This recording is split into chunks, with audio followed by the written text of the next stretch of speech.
we are living time of climate changing. So we must adapt our society to survive with resilience of this new situation. I think that this is the main legacy of our job about the crisis. Prepare our state for the future, shifting our resilience capacity.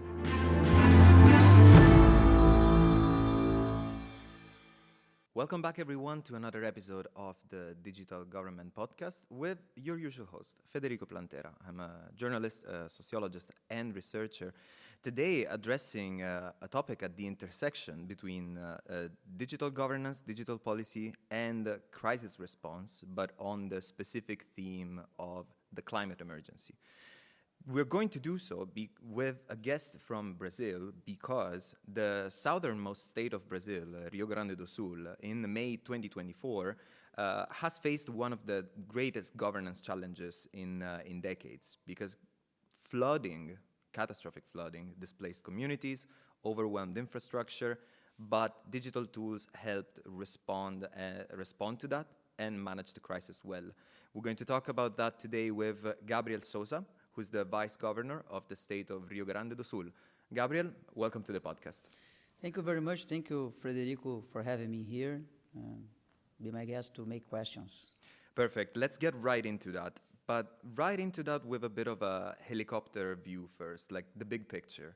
In a sense, before we get to speaking about the specific digital tools or mechanisms that were used to face the crisis effectively, what happened in 2024 in the region? This question is important for contextualize the listeners because we're talking about the worst climate event of our history, the worst climate event of the Brazil history in this century, and probably it's included in the most aggressive climate event in the world in this century also. So it was very aggressive climate event that impacted us.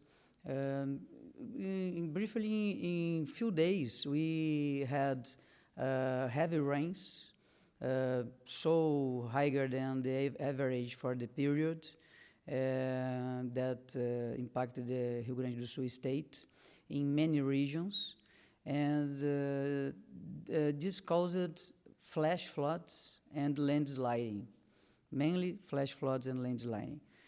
So the event begins around April 28th and goes until May 7th. Oh, wow, a long span. A long term. Because when you talk about heavy rains, you are talking about meteorology. But after the rains happens, you must talk about hydrology, because the dynamic of rivers and water source of the territory are going to be impacted by rains of a myriad different forms and ways. So we must understand the behavior of the water, how much the river will overflood in that region, and what this will impact in another region, because the river are going to the sea, and across the journey, the river journey, it will find residence, facilities, agriculture, crops, and livestock, equipment, roads, bridges, people. So it was a great, huge destruction of our state. So we are talking about 184 people that passed away in the event. We have, unfortunately, still missing 25 people, still missing. It's possible that the number of people death can reach 200 people that pass away, actually. And on the other hand, we're talking about wide destruction of our public and private assets. So we're talking about not only about roads, highways, riverways, railways, bridges, schools, hospitals, public buildings, but also industrial facilities, residence, people house. So in the peak of the crisis, we had more than 8,000 people in shelters, for example. 8,000 people in shelters, it's a lot of people. And the shelter that we're talking about is not really shelters prepared to receive, to shelter people for a long time. We're talking about gymnasiums, we're talking about community centers that have another reason to exist. So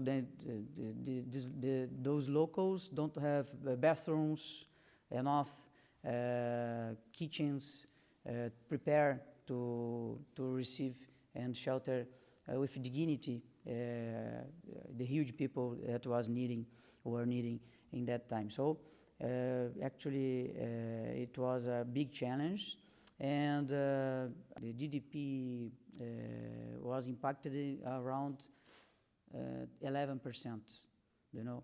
So the production of our products, goods, were impacted also, and the economy had also problems to people get their jobs, the job maintenance, and another issues connected by the economic subject. So it was really a worst climate event, and we are working until now to reconstruct the state and opportunize to the people new lives for them. I would add to this even more context and from a different continent, exactly to give the idea of how thinking of the climate crisis and of crisis response and trying to find ways to do that with established systems that are effective in terms of governance and use of digital tools is not something that applies only, let's say, to Rio Grande do Sul or to Brazil, but that applies also, just to mention a few of the most recent examples, it applies to when it happened in Italy, for example, the floods that hit the center-north region of Emilia-Romagna in the last years, and that were exactly catastrophic and deadly as well in that case, as it was in the Rio Grande do Sul. Not to mention even perhaps one of the most recent ones, which was the case of Valencia in Spain last year, affected by those floods that exactly not only caused casualties and flooded fields and destroyed homes, but exactly made some companies, so the small and medium enterprises, but also just the industry of the territory, unable to operate, with consequences, obviously, also on the economic resilience post-crisis. So talking instead about the immediate moment of the crisis response, this is a topic that it's not the first time that we're touching upon in the Digital Government podcast, but it's the first time that we're doing it in terms of climate emergency response. So what were the first 48 hours like from a governance and coordination type of perspective? And also connected to that, are there some digital tools that helped you respond in real time? Yeah, first of all, it's important to divide the crisis management in some steps. The first step is the emergency time. The emergency step is the first one, of course. The second one, we could talk about reconstruction. And after, you must to prepare your territory with more resilience to the future. When we focus in emergency crisis management, which is the first step, we also must divide in another sub-steps. The very first one, save people, save lives. So rescue teams goes to the territory to work with copters, boats, equipment, and much people to prepare and train it to rescue the people that were needing support. Like stuck on roofs, for Yeah. example, because there was the flooding. Yes. Sad histories I could tell you of families that was asking desperate ways for help to their self and their families, with children on the roof, on the trees. It was the worst moment of my life, because when it happened, Mr. Governor Eduardo Leite asked to me, can you go to the worst region to coordinate the emergency effort of government, state governments, of course. And I go to the region most affected in that period, in the beginning of the crisis, to stay there along 2 or 3 days with my baggage, and I still there for a long 15 days. And so I lived the consequence of crisis in many ways, not only about the coordination of government efforts. This is important about governance also, because you cannot manage a crisis without be in the place. You must to be in the very place that happening the situation, and gather all the authorities from your government and others, included private partners. For example, the sanity company, it's a public concession. Energy company is another public concession. The company that manage the roads of the region roads, that is also a public concession. So you must to have a higher authority in the local to coordinate everybody, because everybody wants help, everybody wants support, make something. Volunteers, thousands of volunteers, the true heroes of this history, and you must coordinate everybody. So when I arrived in Santa Cruz do Sul, which is the city, it's a regional important city in that location, we work together with a lot of stakeholders. And the very first task, of course, was the rescue of people. And it was a terrible moment, because our copters cannot fly at night. And we from the state government, we don't have an army, because the army is in federal level, the Air Force. To activate the Air Force and the army, we spend time, because they have a bureaucracy enormous. I'll add to this that this was the same case also in the 2 examples that I mentioned, like in Valencia and also like in Emilia-Romagna. Also there had to be like a chain of command that in any case would determine that the army, even if many people were calling for its intervention, could not intervene unless the national government was actually allowing that. You must to talk with the Mr. General.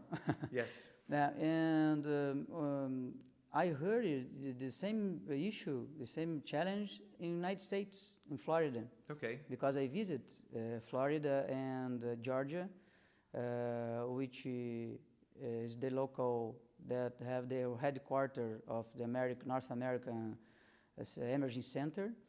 I went to to Tallahassee, the Florida capital, and to Atlanta, Georgia capital, and spend a week there knowing the North American model of emergency management. And they have the same problem with the command chain of the military force. But come back to our situation in Rio Grande do Sul, 2024, our copters cannot fly at night, and they are small copters. It's not war copters, strong copters.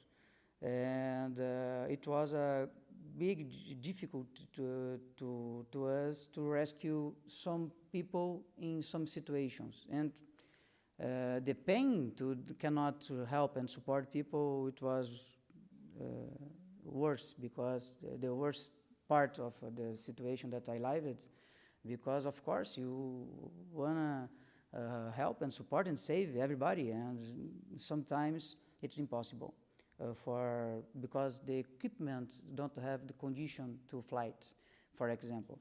And the same thing happened about boats. On the peak of the flash floods, we cannot navigate on the river with our boats, because of course we'll put the lives of the men from our security force in risk. So this is the first very task. The second one, it's about humanity assistance. You must to shelter everybody, provide food, provide clothes. You must to provide assistance care, psychology care, for example. You must to pay attention on the children, because the children is not... they're more vulnerable and less self-sufficient. Yeah, and I have a special concern about children, mainly about early childhood, because it's the formation of the brain, human brain, in that time. As a trauma, that of remains, course, and how to get through it. But we are talking about thousands of children. Almost 1 million people were affected directly, and we are talking about more than 500,000 people displaced. But Gabriel, in the first moment. On this, while on the ground, the rescue operations and the situation was so difficult to manage, not really just because of just sheer lack of resources, but because it was a catastrophic event in any case, as we said. And as you mentioned, it was the most serious climate emergency event that happened in Brazil in this century. Yeah. So in the last quarter of a century, as we are now in 2025. Then this was the situation on the ground. In terms instead of exactly the governance and the digital, what were the tools and the solutions or the components?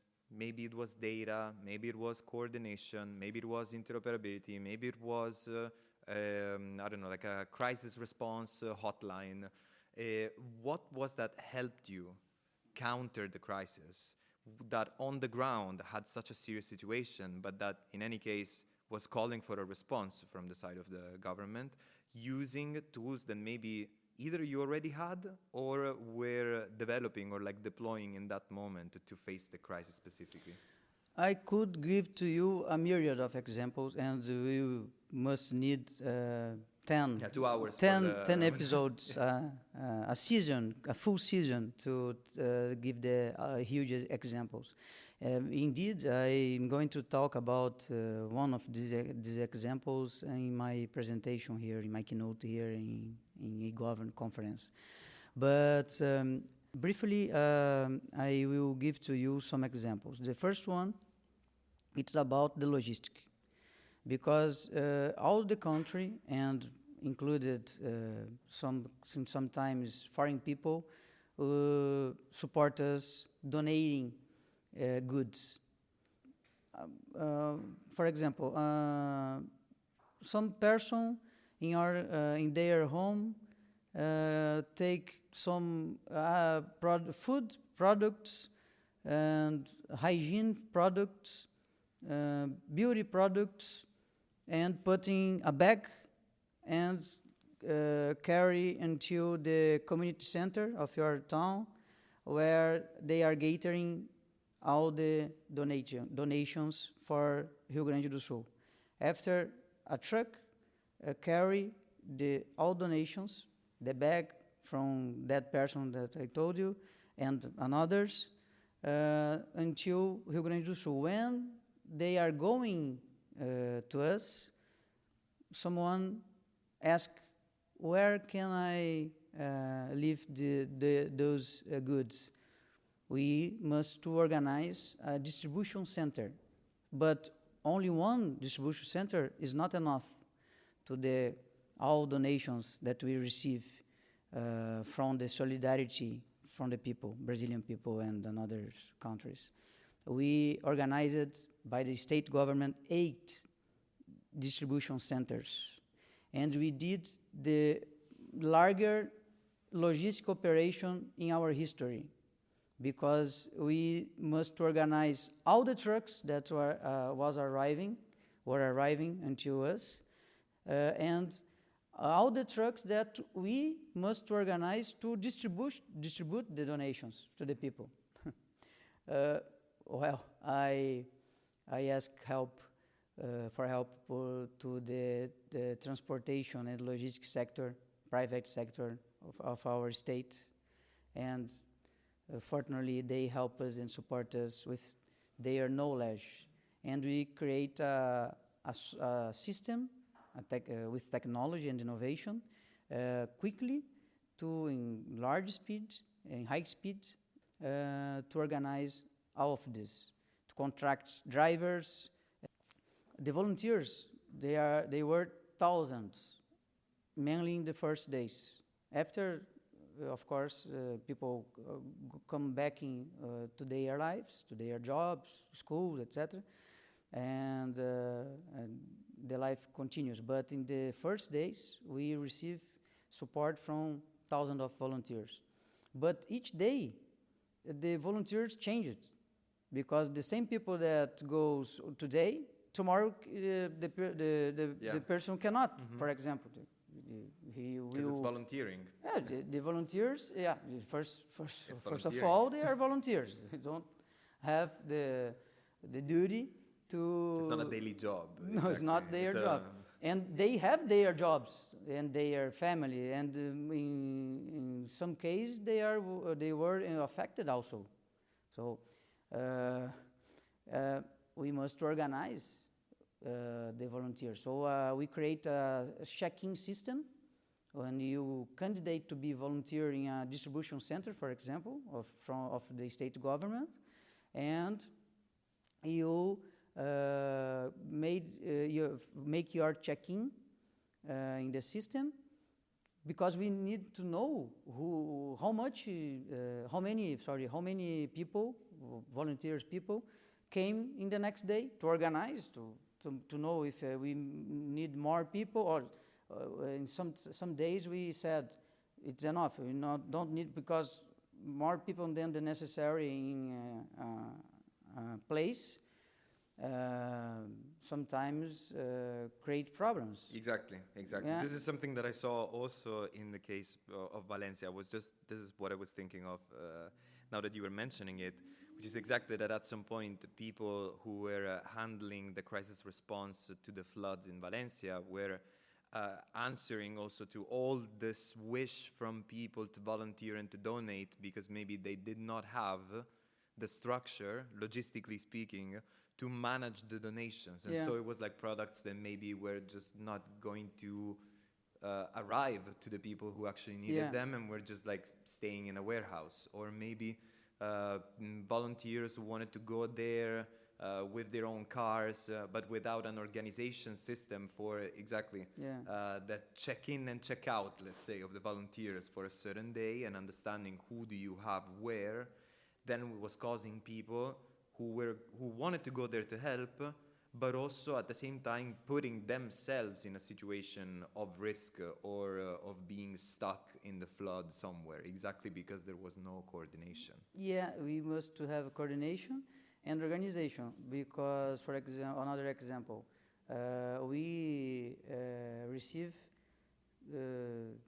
thousands, millions of liters of water, mineral water, still water, and bottles.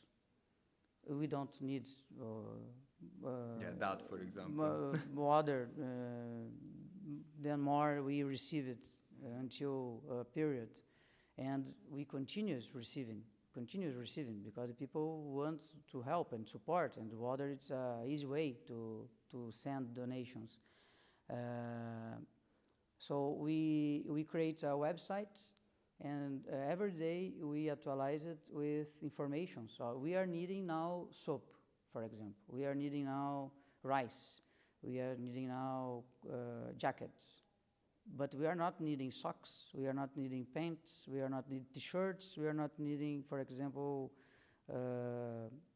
milk.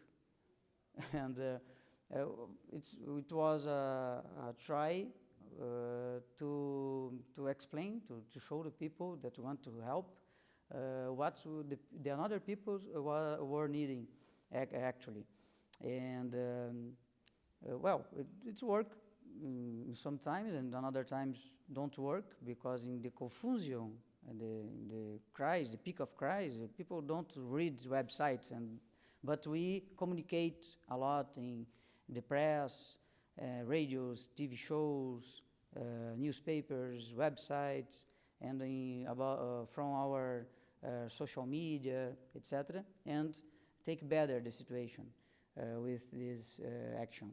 And all of this, for all of these issues, we organize softwares to manage the crisis, to manage the situation, to control our warehouse, to control our trucks, and to know more about what the people are needing in each town, and who will receive the goods, the donations.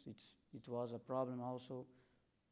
Gabriel, this is making me think of something that is connected to the type of innovation that it seems that happened in that moment. So first of all, I think we can already say that you actually introduced a topic that I was going to ask something about, which was how the communication was managed. No? And you said that it was very transparent, that it was very much distributed across media and media formats. So there was radio, there was like newspapers, there was websites online.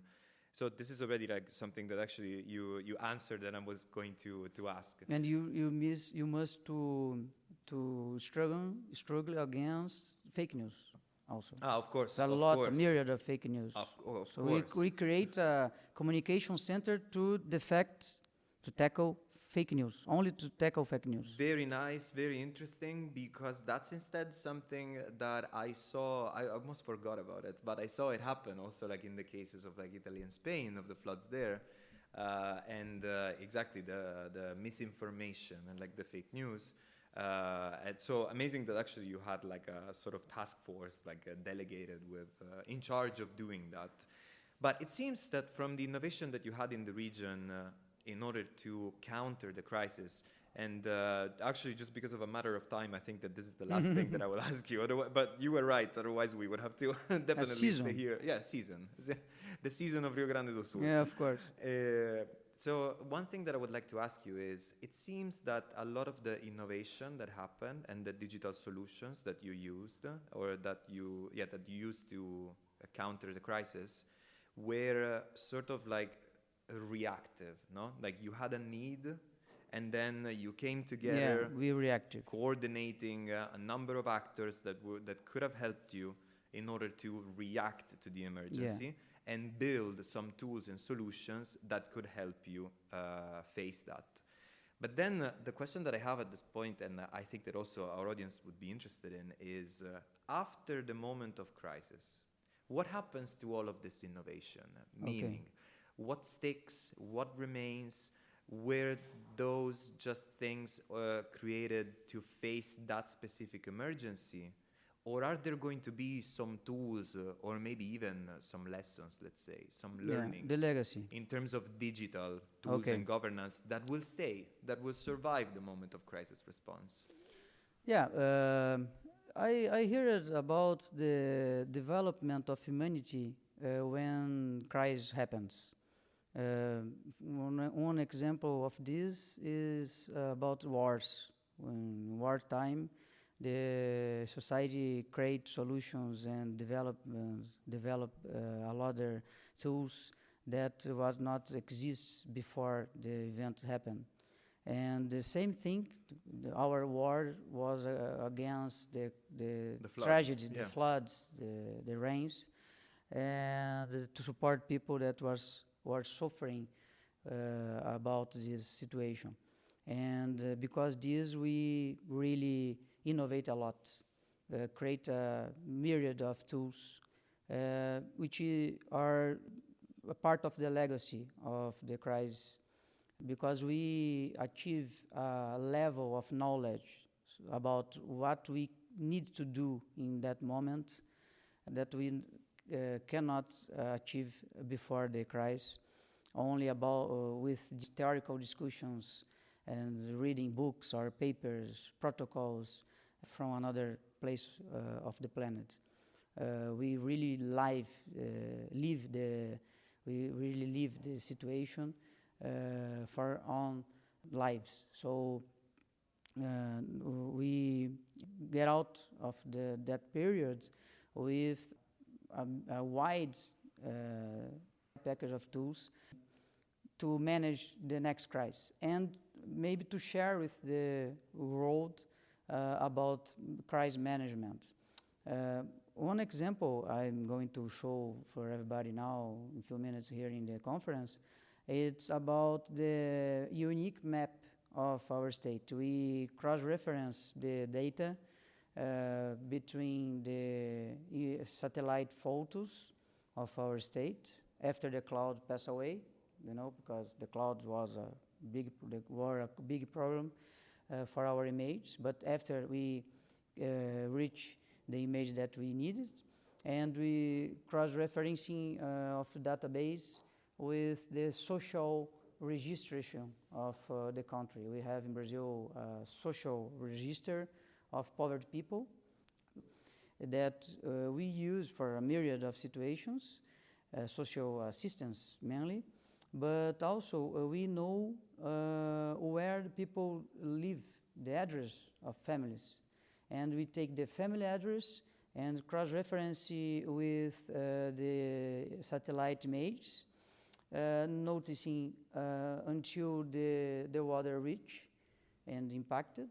So with this, we pay in 15 days a subsidy, a social subsidy, in American dollars, more or less $400 American, to support people in the first moment, the very first moment, because when we have climate changing, the climate changing will impact the poverty people more than others social classes. The medium class and the rich suffering less than the poor people. So we decide to give priority to the poverty people, and we formulate a public policy called Volta por Cima in Portuguese, which is a success public policy, because instead of the federal government, which spends long time to pay their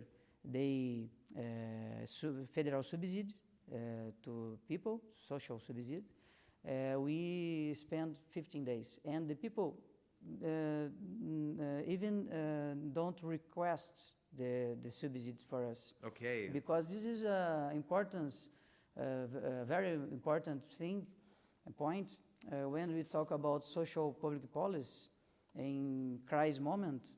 You cannot engage poverty people, mainly poverty people, to stop everything that you are doing now. And please submit this form so that sign you can... a form, bureaucracy, documents, engineering report. And the federal government did by this way. And we not did because we create a technological tool using our database and federal records, also federal data, indeed, to cross-reference and match the address with the impacted by floods.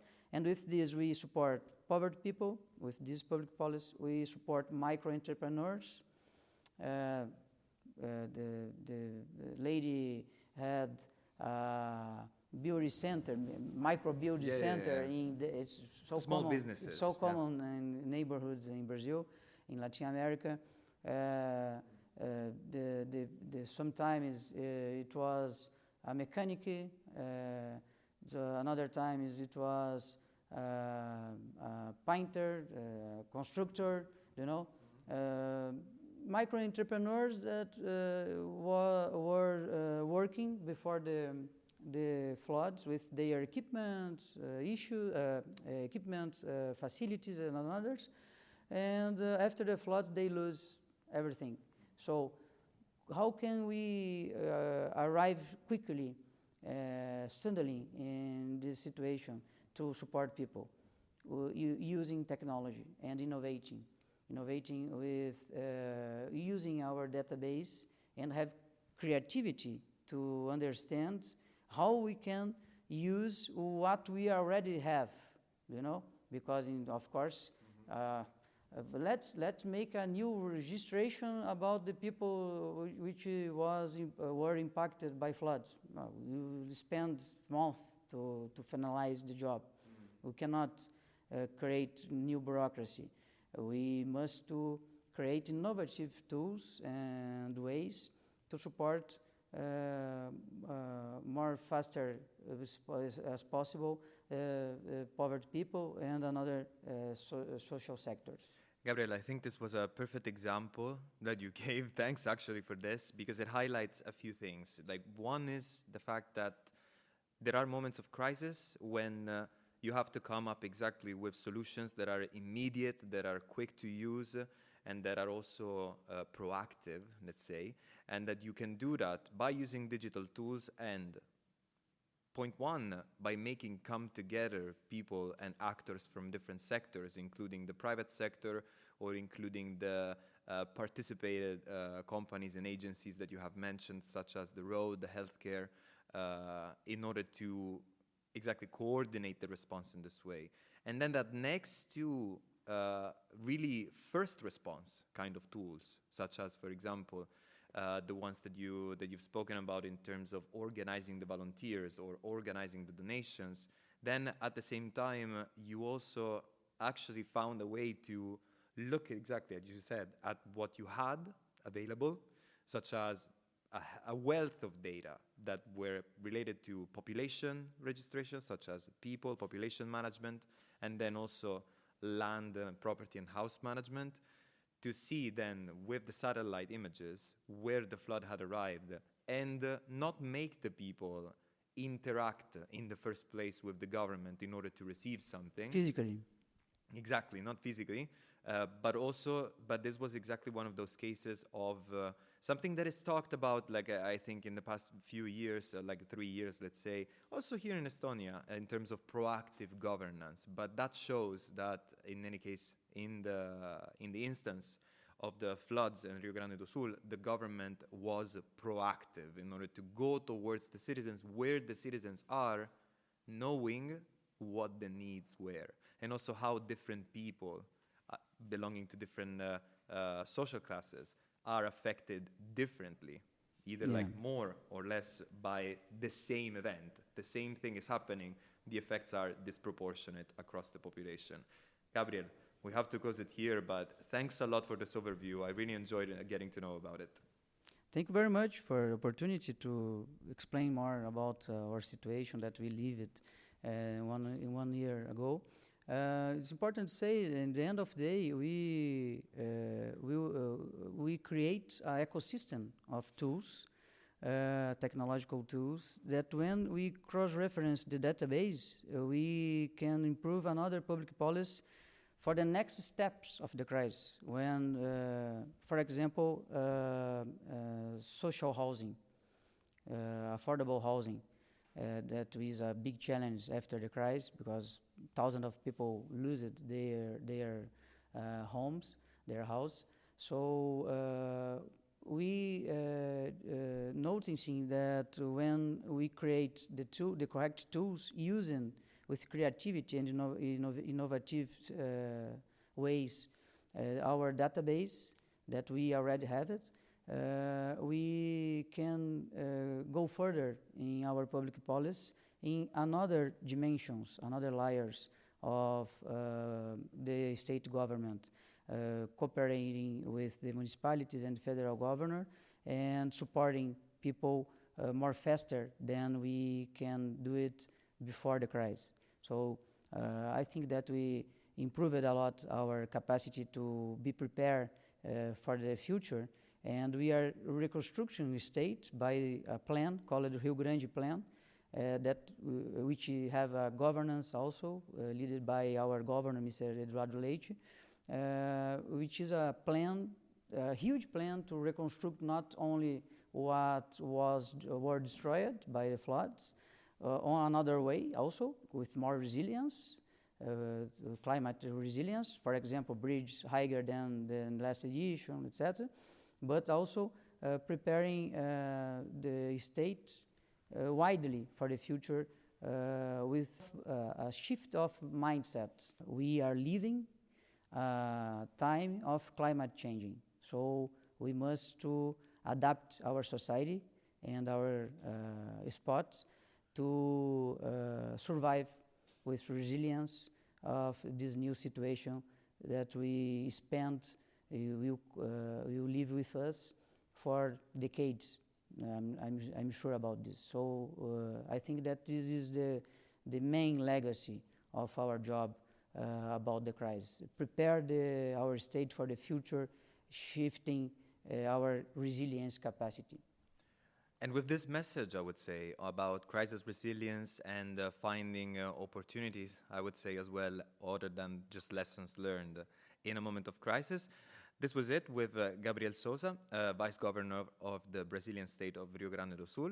And that's it also from your usual host, Federico. I will be here waiting for all of you in the audience at the next episode. And have a good one. This podcast is brought to you by the eGovernance Academy. Tune in next time.